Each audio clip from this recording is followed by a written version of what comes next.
அப்போ நான் ஒரு மாதிரியா இருக்கேன், ஏன்டா ஒரு மாதிரியா இருக்கேன் அப்படின்னாரு. இல்லை நான் பண பிரச்சனைனா ஒரு 10 லட்ச ரூபா அப்படிங்கிறேன். அதுதானே 4 லட்சம் கொடுத்து விட்றேன், வீட்டுக்கு கொடுத்து விட்டாரு. எனக்கு பணம் அதுனா ஒரு 2-3 பேர்ட்ட சூரிய இந்த மாதிரி ஒரு 2-3 நண்பர்கள் இருக்காங்க, அந்த மாதிரி மாற்றி மாற்றி வாங்கிக்குவோம். டக்குன்னு அப்படி வந்து அப்படி ஒரு கூட பிறக்காத ஒரு அண்ணன் தான் கனியண்ணன். அவரோட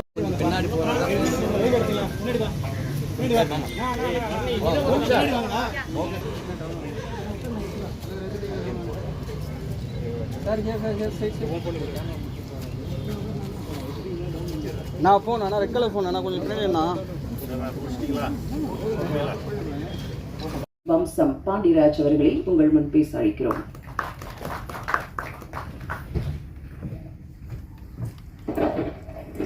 எல்லாருக்கும் வணக்கம். என்னது ரொம்ப நாளைக்கு அப்புறம் நிற்க மேடிக்கு வர இதை சவுண்ட் விடுவேன். இதை தொட்டதான் சவுண்ட் வருது. சரி, எல்லாருக்கும் வணக்கம். ரொம்ப நாளாச்சு இந்த மாதிரி ஒரு ஃபங்க்ஷனில் கலந்துக்கிட்டு. அண்ணன் கூப்பிட்டாரு, இந்த மாதிரி ஒரு ஃபங்க்ஷன் இருக்கு அப்படின்னு. ஓகே வந்துடுறேண்ணா அப்படின்னா. என்ன படம் எது என்னோட சொல்ல 9:45 வந்துடணும் அப்படின்னு சொல்லி அந்த ஆர்டர் போடுறது தான் அண்ணனுடைய இதுவே. கனியண்ணன் வந்தோம்னா எங்கள் அண்ணனை வந்து அண்ணன் போட்டு வச்சுருப்பேன். அடுத்து வந்து அண்ணனை தான் கனியண்ணன் அப்படின்னு போட்டு வச்சுருப்பேன். இப்படி ஒரு அண்ணன், எனக்கு கூட பிறக்காத ஒரு அண்ணன். 2 பேருமே வந்து நான் பசங்களை தூக்கிக்கிட்டு ஒவ்வொரு ஆஃபீஸாக ஏறி இறங்குவேன். அவர் நாடோடிகளை தூக்கிக்கிட்டு ஏறி இறங்குவார். ஒன்று நான் மீட் பண்ணிட்டு வெளில வரும்போது இவர் எதுக்கு வருவார், இல்லை இவர் மீட் பண்ணிட்டு வெளில வரும்போது நான் உள்ளே போவேன். அப்படி 2 பேரும் அந்த கதையை தூக்கிட்டு சுற்றும்போது தான் எங்களுக்குள்ளே தெரியும், கனியன்னு தெரியும். ஆனால் அறிமுகம் அப்படி தான் எங்களுக்குள்ளே ஆஃபீஸாக பார்க்கும்போது. அப்புறம் எங்கள் டேரக்டர் சேரன் சார் ஆஃபீஸில் கொஞ்சம் அதிகமாக சந்திக்கிறதுக்கு ஒரு இதாகும். அப்புறம் தான் வந்து சசிகுமார் சார்கிட்ட கதை ஓகே பண்ணிட்டு போனால், அண்ணன் ஆல்ரெடி இங்கே உட்காந்துருக்காரு. வந்துட்டியா, வா வா, நான் முன்னாலே உட்காந்துட்டேன் அப்படின்னு சொல்லி அங்கே சசிகுமார் சார் ஆஃபீஸில் தான் எங்களுக்கான நெருக்கம் அதிகமாகுது. அப்போ பசங்க படத்தில் அந்த கதை ஜேபி சார் நடித்த அந்த வாத்தியார் கேரக்டர் அண்ணன்ட்ட தான் கதை சொல்கிறேன். சிறப்பாக இருக்குடா, ரொம்ப நல்லா இருக்குது, வேறு யாராவது வச்சு பண்ண நான் நாடோடியில் ஷூட்டிங் போகிறேன் அப்படின்ட்டு போயிட்டார். நடிக்க முடியல அவர். அப்போ வந்து வர வாத்தியாரை நான் தான் ஃபஸ்ட்டு பார்த்தேன். ஏன்னா அப்போ வில்லனாத்தான் பண்ணிட்டு இருந்தார்.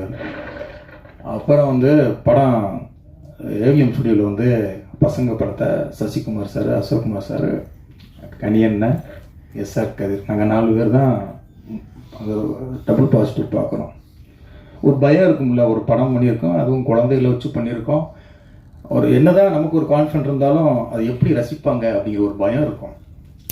படம் ஆரம்பித்த ஒரு 5 நிமிஷத்தில் அண்ணன் ஹேரே ஹேரே அப்படின்னு கமெண்ட் அடித்து ஃபேன்ஸ் எப்படி பார்ப்பாங்க அந்த மாதிரி அட்ரா அட்ரா அப்படின்னு சொல்லிட்டு அந்த ஒவ்வொரு கேரக்டர் இன்ட்ரோ ஆகும்போது ஒரு ஃபேனாக பார்க்க ஆரம்பித்தார்.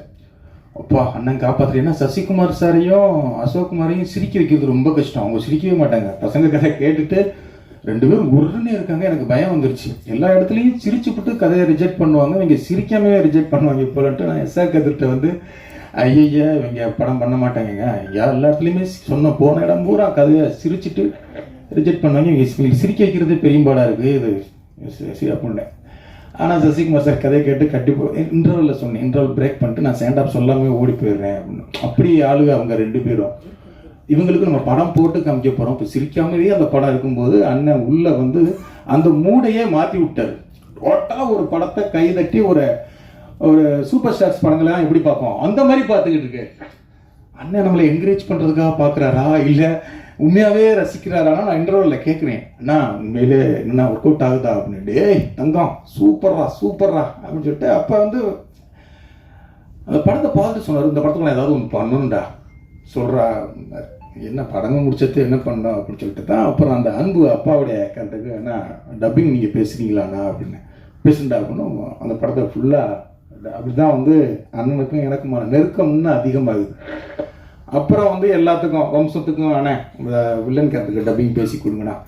அவரை வந்து ரொம்ப அப்படியே உரிமையாக கூப்பிட்றதுக்கு கோழிச்சோட படம் தூங்கும்போது அங்கே இருக்கும்போது கொஞ்சம் மில்டன்ட்ட வந்து இந்த வாய்ஸ் யார் நல்லாயிருக்கும், இது கனியனை வச்சுக்கோங்க, கனியனை கூப்பிடுங்க, நான் தான் ஃபோன் அடிப்பேன், கனியனா அந்த படத்துக்கு வந்து டப்பிங் பேசி கொடுத்துருங்க வந்துடுவார். பசங்கட்டு நைட் ஷூட்டிங், அவர் 6:30 மணிக்கு ஷூட்டிங், காலையில் ஒரு 10 மணிக்கு ஃபோன் அடிக்கிறேன். அந்த கேரக்டர் கனியண்ணா நடிச்சா நல்லா இருக்கும்ல அப்படின்னு திடீர்னு தோணுது.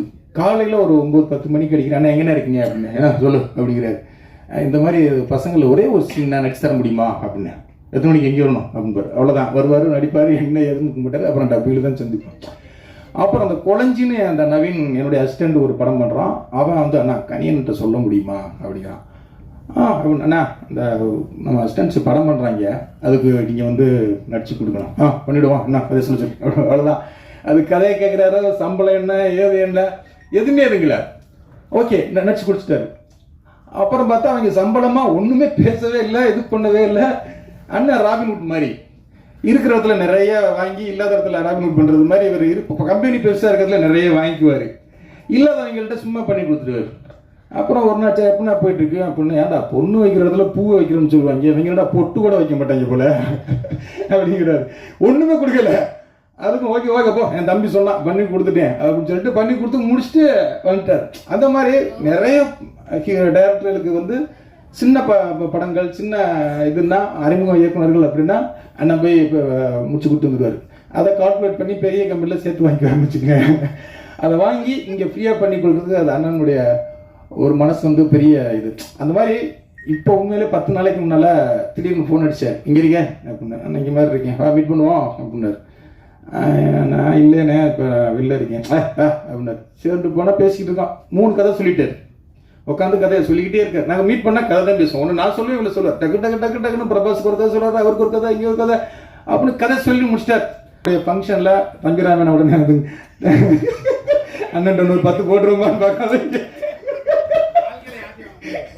அண்ணா அந்த இடத்துல சினிமாவில் இருந்துக்கிட்டு அந்த இடத்துல உங்களை வச்சுக்கிறது சந்தோஷம். நாங்களும் அப்பப்போ வாங்கிக்குவோம் கொடுத்துக்குவோம். என்ன சொல்லி இல்லை நிறைய இருக்கு அவர்கிட்ட. ராமாபுரத்தில் இருக்காருல்ல, அதனால நிறைய இருக்கும் அவர்கிட்ட. இருக்கிற ராமபுரம்ல, அதனால இங்கே நிறைய வரும். அந்த மாதிரி அண்ணன் வந்து அந்த அண்ணன் வந்து இன்னைக்கு வா அப்படிங்கும்போது, அதுவும் பாலான வர்றா நீனும் பாலானம் தாண்டா அதுங்கணும் அப்படின்னாரு. ரொம்ப சந்தோஷமா இருந்தது உண்மையிலே. அந்த டீசர் பார்க்கும்போது நான் எல்லாருமே உட்காந்துக்கிட்டு இருக்கும்போது உள்ள ஒருத்தர் வர்றாரு, மை நேம் இஸ் தன்ராஜ் அப்படின்ட்டு வந்தார் டேரக்டர். எல்லார்ட்டையுமே போய் மை நேம் இஸ் தன்ராஜ் அப்படின்றது நான் சூரிட்ட சொன்னேன். எனக்கு உள்ள பார்த்தோன்னா டக்குன்னு சூரி தம்பி வந்துட்டாப்லையே உள்ள அப்படிங்கிற மாதிரியே. அப்படிங்கும்போது அவர் தான் டேரக்டர் அப்படிங்கிறாரு. பாடி லாங்குவேஜ் நல்லா இருக்கு சூரி, இந்த படத்தில் ஏதாவது ஒரு இந்த கேரக்டருக்கு ஒரு படத்தில் வச்சுக்கோமா அப்படின்னு சூரி நான் பேசிக்கிட்டு இருக்கோம். உண்மையிலே பிரதர் இங்கே எங்களுக்கு ஒரு சந்தோஷ் சுப்ரமணியம்னு ஒரு படம் வந்தது, இதே மாதிரியான ஒரு நல்ல ஒரு ஃபீல் குட் ஃபிலிம்.